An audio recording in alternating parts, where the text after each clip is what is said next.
네, 현대차 주가 최근 52주 신저가를 기록하면서 좀처럼 힘을 쓰지 못하고 있습니다. 기아나 현대모비스 같은 계열사들도 상황은 마찬가지인데요. 현대차 주가 부진의 원인과 전망까지 산업부 임원식 기자와 자세하게 살펴보겠습니다. 예, 임 기자, 어제였죠. 현대차 주총이 있었는데 이 참석한 주주분들 좀 발언을 들어보니까 이 주가에 대해서 좀 불만이 굉장히 많으신 것 같아요. 네, 그렇습니다. 예년과 달리 이 현대차 주총에서 이제 어제는 다소 곤혹스러워하는 예. 그런 분위기였는데요. 예. 말씀하신 대로 이 주가가 왜 이렇게 떨어졌느냐 이 불만을 토로하는 주주들이 꽤 많았습니다. 이에 대해서 현대차 측은 금리 인상과 이 반도체 수급난, 특히 이 우크라이나 사태로 이 외국인 투자자들이 대거 이탈했기 때문이라고 답을 했는데요. 네. 여기에 원자재 값, 또 물류비 상승 등 수익성 측면에서도 쉽지 않은 경영 환경이라고 밝히기도 했습니다. 그럼에도 이 경쟁 회사들과 비교하면 실적이 좋은 편이다. 또 이 고급차와 전기차 판매 확대를 통해서 주가를 부양하겠다는 그런 주주를 달래는 모습이었습니다. 예, 지금 말을 들어본 대로 경영 상황은 물론 이해합니다만 1년째 주가가 너무 많이 떨어졌습니다. 주주 이렇게 성향을 보면은 장기로 이렇게 보유를 하셨거나 아니면 고점에서 들어가셔서 아직 못 팔고 계신 이런 분들이 좀 대다수인 것 같은데 주가가 얼마나 떨어진 겁니까? 네, 이게 차가 잘 안 팔려서가 아니라 예. 차 생산에 좀 차질을 빚고 있다는 게 문제거든요. 네. 지금 아이오닉 5 같은 이런 전기차를 많이 구매 신청을 하면은 네. 이 대기하는 데만 1년 정도가 걸린다고 맞아요. 합니다. 네. 예.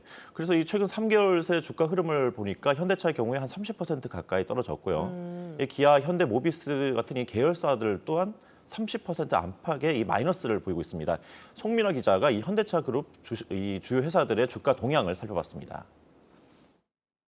제가 산 것보다는 되게 많이 빠졌어요. 엄청 내려갔죠. 속상하죠. 주가가 떨어져서 약 올랐지. 전기 자동차 나온다 해서 막 샀는데 그냥 큰일 났어. 네, 방금 보신 영상은 바로 지난 24일이죠. 어제였습니다. 현대차 주주총회에 참석한 주주들의 하소연이었습니다. 지난해 현대차가 밝힌 올해 연간 목표를 한번 먼저 살펴보겠습니다. 자동차는 432만 대를 팔겠다. 그리고 매출은 지난해보다 14%, 그리고 영업이익은 최대 6.5% 더 높이겠다라는 게 주요 골자입니다. 9조 원이 넘는 과감한 투자 계획도 약속을 했는데요. 앞서 영상에서 만나본 주주들도 바로 이런 점을 기대했을 것 같습니다. 그런데 현실은 어땠을까요? 이를 좀 더 객관적으로 알아보기 위해서 최근 석 달 동안 현대차 그룹 주요 계열사의 주가 흐름을 한번 살펴봤습니다. 자, 표를 보시면은 지금 현대차와 기아의 주가는 30% 가까이 빠졌습니다.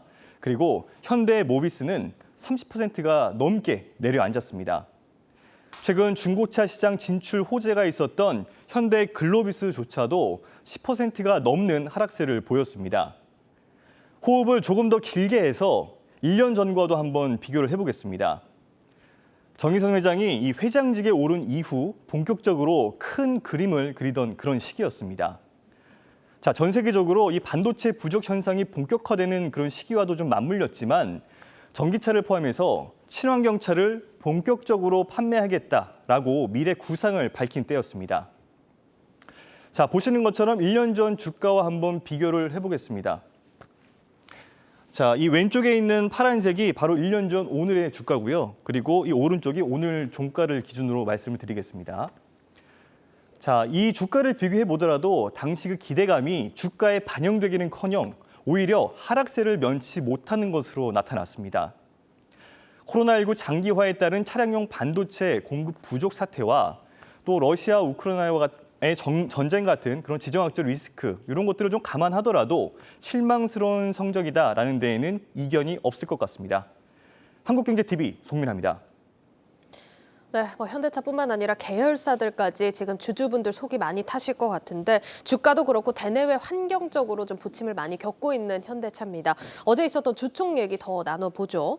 일단 정의선 회장이 사내이사로 재선임됐습니다. 네, 그 임기 3년이 끝나면서 사내이사로 다시 이제 선임이 됐는데요. 네. 이와 함께 그 연구개발본부장을 맡고 있는 박정국 사장과 국내 생산 담당인 이동석 부사장이 사내이사로 새로 선임됐습니다. 예. 이 지난해 말 이 인사에서 알버트 알버트 비어만 전 사장과 이 하운테 전 사장이 이제 물러나면서 후임으로 새로 올라온 인물들인데요. 이로써 이른바 이 정의선 체제가 완전히 자리를 잡았다. 네. 또 이게 더욱 공공해졌다는 이런 평가들이 나오고 있습니다. 네. 이 회장 자리에 이제 저기서 이제 오르고 나서 한 2년 새 좀 굉장히 변화가 많았지 않습니까? 그렇죠. 뭐 혁신 기업이 됐죠. 그렇죠. 이게 뭐 전기, 뭐 수소차와 또 로봇 이런 사업 영역을 넓혀가는가 하면은 조직의 혁신을 불어넣겠다면서 역대 최대 규모의 임원 인사를 단행하게 됐습니다. 네. 최근 이 대내외 경영 환경의 불확실성이 큰 만큼 이 당분간은 안정을 찾을 것으로 예상됩니다. 예, 좀 안정을 찾았으면 하는 바람인데 일단 현대차 뭐 관련해서 최근 전해진 소식들 보면은 일본 시장 진출을 했다 이런 소식도 있었고 중고차 시장에 뛰어들기로 했습니다. 이게 뭐 이런 부진을 좀 만회할 수 있는 계기가 될지 좀 전망이 어떻습니까? 이 과거 같은 어떤 이 중국 시장에서의 실적을 이제 기대하기가 예. 너무 이제 어려운 상황이니까 그렇죠. 이를 좀 만회하기 위해서 안간힘을 쓰고 있다고 할 수 있겠는데요. 예. 이 일본의 안방이라고 불리는 이 동남아 시장 진출을 넘어서 아예 일본에 재진출을 하겠다고 이 철수한 지 한 12년 만에 다시 이제 선언을 했고요. 또 이 최근 정부가 대기업의 이 중고차 판매를 허용하면서 국내 중고차 시장이 크게 술렁이고 있습니다. 관련해서 신재근 기자가 취재했습니다. 현대자동차가 추진하고 있는 주요 신규 사업은 이렇습니다. 이 중 가장 빠른 성과를 낼 거로 예상되는 분야는 중고차 시장입니다. 현재 국내 중고차 시장은 연간 최대 300만 대 규모로 추산되는데 신차 시장 규모의 약 2배에 달합니다. 업계에선 중고차 시장 진출로 얻을 수 있는 매출액이 조 단위에 이를 거로 내다봅니다. 현대차가 앞으로 이제 크게 노리게 될 시장 같은 경우는 아무래도 첫 번째는 이제 전기차, 그리고 두 번째는 이제 제네시스 같은 고급차를 중심으로 해서 시장에 진출을 해서 이제는 전체적인 기업의 브랜드 밸류를 올리는 방향으로 전략을 진행을 하게 될 것 같습니다. 현대차 신차 판매 쪽에도 또 플러스 요인으로 작용을 할 것 같습니다. 현대차는 동남아, 일본 등 해외 신시장 개척을 위해서도 발빠르게 움직이고 있습니다. 전기차로의 전환이 빨라지고 경쟁이 치열해지면서 초기 시장 선점이 중요하다는 판단에 섭니다. 인도네시아엔 아세안 지역 최초의 완성차 생산 거점을 세웠고 일본 시장엔 친환경차를 앞세워 12년 만에 재진출을 선언했습니다. 전문가들은 신흥시장 중 아세안 시장의 잠재력을 가장 높게 평가합니다. 인구만 6억 명이 넘고 자동차 시장 규모도 연 300만 대에 달하기 때문입니다. 선진시장들은 이미 이제 뭐 성숙돼 있어서 시장 자체가 그렇게 커 나갈 수 있는 가능성이 좀 크지 않고 시장 신약이 이제 중요한데 이미 저쪽 인도는 나가 있으니까 그 외에 이제 남은 시장이 이제 아시안 시장 쪽인데 하지만 아세안 시장 공략이 쉬운 일만은 아닐 거라는 전망이 나옵니다. 아세안 시장은 10대 중 7대가 일본 자동차일 정도로 일본 브랜드 점유율이 독보적으로 높기 때문입니다. 이에 대해 현대차는 아세안 지역에 특화된 전기차로 시장을 공략하겠다는 계획입니다. 한국경제TV 신재근입니다. 네, 이 중고차 시장이 신차 시장의 2배 규모라고 하니까 돌파구가 될 수 있지 않을까 싶습니다. 자, 중고차 시장 진출한 현대차 얘기 조금 더 나눠보겠습니다. 임 기자, 이게 대기업으로는 처음으로 또 중고차 시장에 진출을 하는 거기 때문에 앞서서 뭐 선례가 없기 때문에 새로운 모델을 좀 구축해주지 않을까 이런 생각이 드는데 지금 뭐 시나리오가 어떻게 되고 있습니까? 네, 빠르면은 올해 상반기, 뭐 늦어도 올해 안에는 이 중고차 사업을 본격적으로 시작할 계획인데요. 예. 이 현대차는 이제 경기도 용인에, 기아는 전북 정읍에 이 중고차 사업 등록을 마친 상태입니다. 현대차는 이 구매 기준 5년, 주행거리 10만 킬로미터 이내인 자사 브랜드 차량에 한해 200여 항목에 걸쳐서 품질 검사를 통과한 차량만 선별해서 팔겠다고 밝혔는데요. 예. 이 중고차 가치를 정밀 진단하고 또 정비, 상품화까지 전담할 인증 중고차 전용 하이테크 센터를 세우는가 하면 예. 이 가칭 중고차 연구소라고 해서 이 중고차 관련 정보를 다양한 경로로 수집 분석해서 보여주는 이 중고차 통합 정보 포털도 구축할 계획입니다. 이 기존 중고차 시장이 허위 미끼 매물로 사건 사고가 이제 끊이지 않았지 않았습니까? 그쵸. 예. 그러니까 이 인증 중고차 제도를 도입해서 이 차량 성능과 상태, 즉 이 차량 가치들을 객관적으로 평가해서 소비자에게 투명하게 공개하겠다는 계획입니다. 예. 여기에 그 미국 중고차 업체로 이 카바나라는 유명한 곳이 있는데요. 이 네. 중고차 자판기라고 할 수 있는 이 무인 딜리버리 타워를 이 전국 곳곳에 이 거점 형식으로 세워서 이 소비자가 직접 시승해 보고 또 이 애플리케이션을 통해서 차량을 직접 이렇게 바로 살 수 있도록 할 계획입니다. 그렇군요. 일단 뭐 미국의 중고차 산업들 얘기가 나와서 좀 말씀을 드리면 일단 굉장히 체계적이고 또 신뢰가 있기 때문에 이런 식으로 좀 산업이 변화를 한다라고 하면 우리 소비자들에게는 장기적으로 굉장히 좋은 또 효과가 있지 않을까 싶습니다.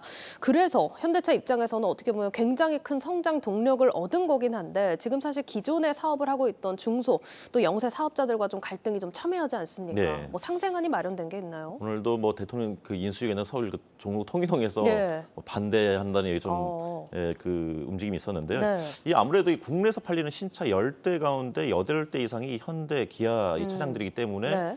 시장을 독식할 거라는 이런 우려가 맞아요. 나오는 것 같습니다. 네. 이 현대차의 경우 근데 이 올해는 2.5%, 내년, 내후년에는 이 각각 3.6%, 5.1%로 이 시장 점유율을 제한하기로 했습니다. 현재 이 중고차 1위 회사가 이 K카라는 곳인데 네. 이 시장 점유율이 한 4% 정도 되거든요. 비슷하네요, 그러면. 네, 이런 점을 좀 감안하면은 뭐 그리 우려할 만한 수준은 아니라는 입장이고요. 네. 아까 이 제시한 점유율을 넘기지 않기 위해서 남는 중고차는 경매 시장에 내놓거나 아니면은 뭐 기존에 다른 중고차 판매상에게 넘기겠다는 계획입니다. 남은 물량들을요? 네, 시장 이제 지켜야 되니까. 예. 네, 여기 또 하나 보아야 될 게 이 중고차 시장 진출을 현대차에만 허용한 게 아니잖아요. 그쵸. 네, 이 대기업한테 다 허용했기 때문에 뭐 이미 롯데도 이 시장 진출을 선언한 상태고 또 이 쌍용차와 이 한국 GM 같은 다른 완성차 회사들도 곧 뛰어들 것으로 전망됩니다. 아까 말씀하신 대로 이 소비자 입장에서는 이 그동안 이 레몬 마켓으로 불렸잖아요. 이 맞아요. 중고차 시장이요. 네. 이 중고차 시장이 보다 이제 투명하고 또 선택의 폭이 넓어진다는 점에서 긍정적인 면이 더 클 것으로 보입니다. 아울러서 이 중고차 시장이 보다 이게 선진적으로 바뀌면서 자동차의 튜닝을 비롯해 가지고 파생되는 새로운 먹거리들도 기대가 되는데 주목할 점은 이 분야가 오직 대기업만이 아닌 대기업만의 몫은 아닐 거라는 점입니다. 전문가 얘기를 들어봤습니다. 튜닝 분야도 중고차 분야에서 새로운 그림을 그릴 수가 있고요. 또 마이크로 모빌리티라든지 이러한 다양한 모델들이 출시가 된다면 훨씬 더 중고차 시장의 다양성을 키울 수 있다는 거고 이거 하나하나가 먹거리가 된다고 볼 수가 있어요. 또 지금 말씀드린 이런 분야들이 다 대기업 분야가 아니라는 겁니다. 직접 손을 대서 클래식카 같은 경우는 사람 손을 많이 타기 때문에 수작업 형태거든요. 뭐 이탈리아 같은 경우에도 카로체리아라고 해서 수작업 공방 이런 것들이 활성화됐는데 국내는 태동도 되질 않았습니다. 그래서 국내에서 활성화할 수 있는 이런 여러 가지 모델들이 부과가 되기 때문에 중고차 분야가 선진형으로 확대가 되면서 먹거리도 그만큼 다양해진다 이렇게 보고 있어서 새로운 일자리 창출에 대한 기대감도 커질 수가 있습니다. 네, 지금 뭐 돌파구들을 여러 방면에서 찾고 있는 현대차 그룹인데 무엇보다 좀 주가가 좀 빨리 회복됐으면 좋겠습니다. 임 기자 마지막으로 유튜브 제목과 해시태그로 좀 정리해보죠. 유튜브 제목은 그 지지부진한 이 현대차 주가, 네. 중고차 진출로 반등하나 네. 이렇게 잡아봤고요. 네. 해시태그는 현대차 주가 정의선 그리고 중고차로 하겠습니다. 네, 정말 반등을 좀 해줬으면 좋겠습니다. 지금까지 산업부 임원식 기자와 사안 살펴봤습니다.